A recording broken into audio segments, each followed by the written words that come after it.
আমরা শুকরগুজার হতে চাই না, আমরা অভিযোগ করি বেশি, কমপ্লেইন, এটা আল্লাহ আমার দিল না, ওইটা দিল না, এরকম অভিযোগ আছে না নাই? যে অবস্থানে আছে এটাতে খুশি না। এজন্য বিশ্বনবী বলতেন উনজুর ইলা মান হুয়া আসফালা মিনকা, তোমার চেয়ে যে খারাপ অবস্থানে আছে তার দিকে তাকাও, তাহলে তোমার ভালো লাগবে। ওয়ালা তানজুর ইলা মান হুয়া আ'লা মিনকা, তোমার চেয়ে যে ভালো পজিশনে আছে ওর দিকে তাকিও না, যে খারাপ অবস্থানে আছে ওর দিকে তাকাও। তুমি তোমার অবস্থানে থেকে খুশি নও, কিন্তু অনেকে আছে তোমার অবস্থানে পৌঁছার জন্য সে লড়াই করে যাচ্ছে আর সংগ্রাম চালিয়ে যাচ্ছে। তোমার জায়গাটাতে পৌঁছা, যে জায়গায় বসে তুমি আল্লাহরে গালি দাও তোমার ভাল লাগে না, ওই জায়গাটায় আসা বসা অনেকের কাছে স্বপ্ন, অনেকের কাছে স্বপ্ন। শেখ সাদি রাহিমাহুল্লাহ, ওনার একবার আর্থিক দৈন্যতা যাচ্ছিল। ইরানের বিখ্যাত কবি বালাগাল উলা বিকামালিহি এর রচয়িতা, টাকা নাই, পয়সা নাই, পায়ে দেওয়ার মতো জুতা নাই। তো মনে মনে আফসোস, হায়রে আমি এত বড় কবি, আমার পায়ে দেওয়ার মতো জুতা নাই। তো আফসোস করে ঘর থেকে বেরিয়ে দেখে একজন ভিক্ষুক ভিক্ষা করে, তার দুইটা পাই নাই। শেখ সাদির পায়ে জুতা নাই, শেখ সাদির পায়ে কি নাই, আর ভিক্ষুকের কি নাই, পাই নাই। উনি সেজদায় পড়ে গেলেন, আল্লাহরে বললেন আল্লাহ শুকর আলহামদুলিল্লাহ, অনেক ভালো আছি, অনেক সুখে আছি। এজন্য আপনার যে খারাপ অবস্থানে আছে ওর দিকে একটু তাকান। ঠিক যে মুহূর্তে আমরা এখন কি সুন্দর, শীত না গরম না, ওয়েদারটা খুব চমৎকার না? এই পরিবেশে যে মুহূর্তে আমরা কথা শুনছি, ঠিক এই মুহূর্তে হাসপাতালের বেডে শুয়ে অনেকে মৃত্যুর প্রহর গুনছে। অনেকের ক্যান্সার, যার নেই কোনো অ্যান্সার, তার প্রতিটা সেলের ভিতরে জ্বালা, আমি টাকা চাই, পয়সা চাই, কত কিছু চাই, এটা লাগবে, ওইটা লাগবে, এটা চাই, ওইটা চাই। হাসপাতালের ওই ক্যান্সারের রোগীটা কিচ্ছু চায় না, ও শুধু বাঁচতে চায়। ও কি চায়? ও শুধু বাঁচতে চায়। এজন্য চাহিদার কোনো শেষ নাই। আল কানাআতু মিনাল ইসলাম, অল্পে তুষ্ট থাকার নাম ইসলাম। অল্প খাবো, অল্প পড়বো, অল্প জমাবো, অল্পের ভেতরে বরকত দিয়েছে কে? আর সবসময় শুকরিয়া করবো কার? রাজি আছেন তো? আমরা যেন আল্লাহর শুকরগুজার বান্দা হতে পারি। আল্লাহ তুমি তৌফিক দাও। আরো জোরে পড়ি আমিন। রাজাখালী গ্রামের নাম, হ্যাঁ, ইউনিয়ন রাজাখালী, রানীখালী নাই না? বহুমুখী বেশারাতুল উলুম ইসলামিয়া ফাজিল স্নাতক মাদ্রাসার উদ্যোগে 69তম বার্ষিক সভা। ওরে আল্লাহ, অনেক আগের প্রোগ্রাম। আমাদের এখানে অনেকের বয়সই তো 69 হয় নাই। কথা বলেন, এই প্রোগ্রামটা কিয়ামত পর্যন্ত এখানে জারি থাক, আমরা চাই কি চাই না? আমরা আল্লাহর কাছে কামনা করি, আল্লাহ আমাদের আজকের প্রোগ্রামটা তুমি আমাদের নাজাতের ওসিলা বানাও।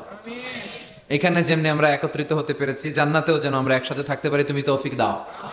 আমরা সবাই জান্নাতে যেতে চাই। কোথায় যেতে চাই? চিল্লায় বলেন কোথায়? লা ইয়াস্তাউই আসহাবুন নার ওয়া আসহাবুল জান্নাহ, আসহাবুল জান্নাতি হুমুল ফাইজুন। যারা জান্নাতে যাবে আর যারা জাহান্নামে যাবে তারা কি কখনো সমান হতে পারে? The people of paradise and the people of hellfire, they never be equal ever. The people of paradise and heaven, they gain the ultimate success in life.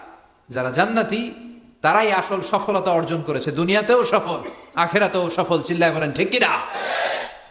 এখন the decision is yours, সিদ্ধান্ত আপনার যে আপনি কই যাবেন, আপনি কই যেতে চান, জান্নাতে না জাহান্নামে? আল্লাহ আমরা যেন জান্নাতেও এরকম একত্রিত হতে পারি, তুমি তৌফিক দাও। আমরা যে বইটা থেকে আজকে কিছু সময় কথা শুনবো, আওয়াজ করে বলেন তো বইটার নাম। আরো জোরে বলেন কি নাম? এই বইয়ে কোনো ভুল আছে, সন্দেহ আছে, সংশয় আছে? এই বইয়ের সাথে সম্পর্ক জোরদার করার দরকার আছে না নাই? এই বইটা কিয়ামতের দিন সুপারিশকারী হবে। বিষ্ণু বলেছেন ইকরাউল কুরআন ফাইন্নাহু ইয়াতি ইয়াউমাল কিয়ামাতি শাফিআন লিআসহাবি। বেশি বেশি কোরআনের তেলাওয়াত করো, কারণ এই কোরআন কিয়ামতের দিন তোমাদের জন্য সুপারিশকারী হবে। কোরআন যদি আপনার পক্ষে আল্লাহর কাছে সুপারিশ করে, আল্লাহ এই সুপারিশ ফেলে দিতে পারবে? পররাষ্ট্রমন্ত্রী যদি মাননীয় প্রধানমন্ত্রীর কাছে কোনো বিষয়ে সুপারিশ করে, রেকমেন্ডেশন করে, মাননীয় প্রধানমন্ত্রী এই সুপারিশকে কি রিজেক্ট করতে পারবে? কথা বলেন। এজন্য কোরআনের সুপারিশ আমরা চাই কি চাই না? এটা এমন একটা কিতাব যে কিতাবে কোনো ভুল নাই। যালিকাল কিতাব লা রাইবা ফি হুদাল লিল মুত্তাকিন। This is the book, the most authentic and original book, reliable book in the world, whereof there is no doubt in it and a guidance to those who are muttaqin. এই বইটা এমন বই যে বইয়ে কোনো ভুল নাই, কোনো সন্দেহ নাই। মুত্তাকিনদের জন্য পথ প্রদর্শনকারী হিসেবে বইটারে নাজিল করেছে কে? এই বইটার যেখান দিয়েই পড়েন হেদায়েত আছে না নাই? রহমত আছে না নাই? বরকত আছে না নাই? শিফা আছে না নাই? এই কিতাব পড়ে অসুস্থ ব্যক্তির গায়ে ফু দিলে সুস্থ করে কে? তার মানে এর মধ্যে শিফা আছে। সুবহানাল্লাহ পড়েন। সূরাতুল ফাতিহারে বলা হয় সূরাতুশ শিফা। সূরাতুল ফাতিহা পড়ে অসুস্থরে ফু দিলে সুস্থ করে কে? বিশ্বাস হয়?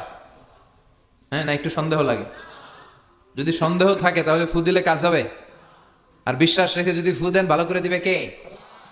এমন এক কিতাব, এই কিতাব পড়লে সওয়াব, এই কিতাব ধরলে সওয়াব, এই কিতাবের জন্য মরলেও সওয়াব, ঠিক কিনা? এমন এক কিতাব আল্লাহ দিলেন। এই কিতাবকে আল্লাহ বললেন নূর, আলো। আলোর সাথে তুলনা করেছেন, কিতাবুন আনজালনাহু ইলাইকা লিতুখরিজান NASA মিনাজ-যুলুমাতি ইলান-নূর। I've revealed this holy and sacred book unto you, O my beloved last messenger, in order to lead the mankind out of darkness into the light. অন্ধকার থেকে আলোর দিকে নেয়ার জন্য এই কিতাবকে পাঠিয়েছে কে? এই কিতাব পড়লে, এই কিতাব মানলে, বুঝলে, এই কিতাবের বাস্তবায়ন সমাজে ঘটালে সমাজটা আলোকিত হবে, ঠিক কিনা? আমরা একটা আলোকিত সমাজ চাই কি চাই না?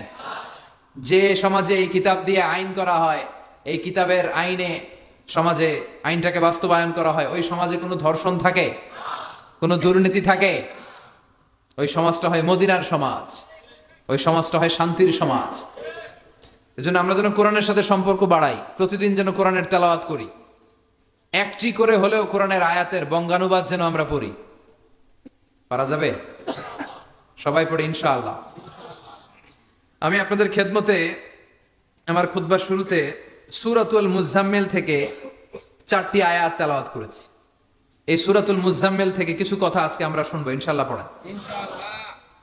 আমি সবসময় তাফসির মাহফিলগুলোর ক্লাসের মতো মনে করি। Class, I consider this tafsir program as a class. I consider myself as a teacher and all the sitting audience as a student of the Holy Quran. আমি মনে করি যে আমি কোরআনের শিক্ষক, আর যারা শুনছে তারা আমাদের ছাত্র। আমার আগে যিনি এখানে কথা বলছিলেন তিনি ছিলেন আমাদের শিক্ষক। এখন আমি একটু করে বসার সুযোগ পাইছি, আমি হয়ে গেছি শিক্ষক, আর আমরা সবাই কোরআনের ছাত্র। খুশি না বেজা? সূরাতুল মুজাম্মিল এটা কোরআনের 29তম পারার একটা সূরা। কততম পারার? এই সূরার আয়াত সংখ্যা 20। আয়াত সংখ্যা কত? এই সূরাটি মাক্কি সূরা। কি সূরা? আচ্ছা, এবার আমি প্রশ্ন করি, আপনারা উত্তর করেন। সূরাতুল মুজাম্মিল কত পারার সূরা? আয়াত সংখ্যা? সূরাটি মাদানী? হ্যাঁ, মাক্কি সূরা।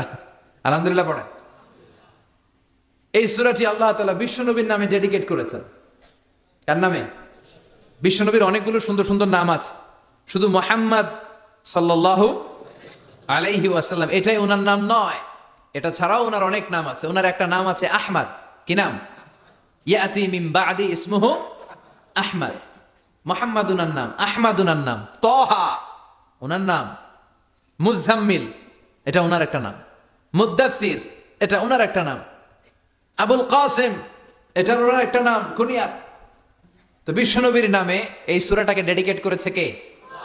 বিশ্বনবীকে আল্লাহ তাআলা এই সূরার ভেতরে অনেকগুলো ইনস্ট্রাকশন, গাইডলাইন দিয়েছে, পথ নির্দেশিকা। এগুলো আমাদের জীবনেও কাজে লাগবে, ঠিক কিনা? তো এই আল মুজাম্মিল বিশ্বনবীর নামে ডেডিকেট করা একটি সূরা। আবার এই নামে আমাদেরও অনেকের নাম পাওয়া যায়, আছে না নাই? এখানে মুজাম্মিল ভাই কে কে আছে দেখি? মুজাম্মিল কেউ আছে মুজাম্মিল নামে? আছে তো, মাশাআল্লাহ। আল্লাহ মুজাম্মিল ভাইদেরকেও তুমি কবুল করো। তো এই সূরার একটা কেন্দ্রীয় আলোচক বিষয় আছে, central subject matter, central theme of the সূরা আল মুজাম্মিল। এই পুরো 20টা আয়াতে আল্লাহ কি বুঝাতে চাইলেন, আগে সংক্ষেপে এটা আমি বলি।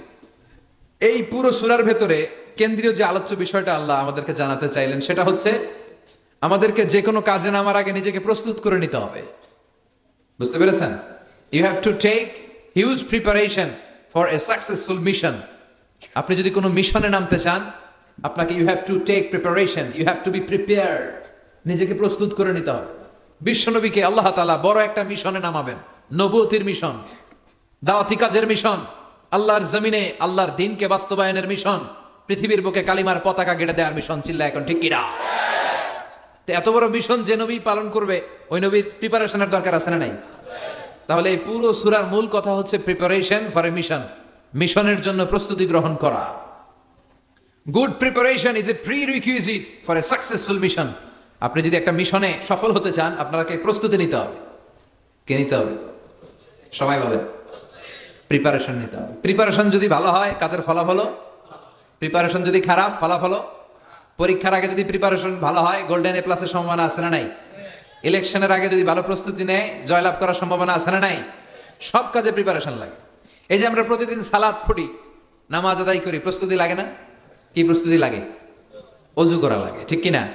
ইয়া আইয়ুহাল্লাযীনা আমানু ইযা কুমতুম ইলাস সালাতি ফাগসিলু ওয়ুজুহাকুম ওয়া আইদিয়াকুম ইলাল মারাফিক ওয়ামসাহু বিরুউসিকুম ওয়া আরজুলাকুম ইলাল কা'বাইন। সুবহানাল্লাহ পড়েন।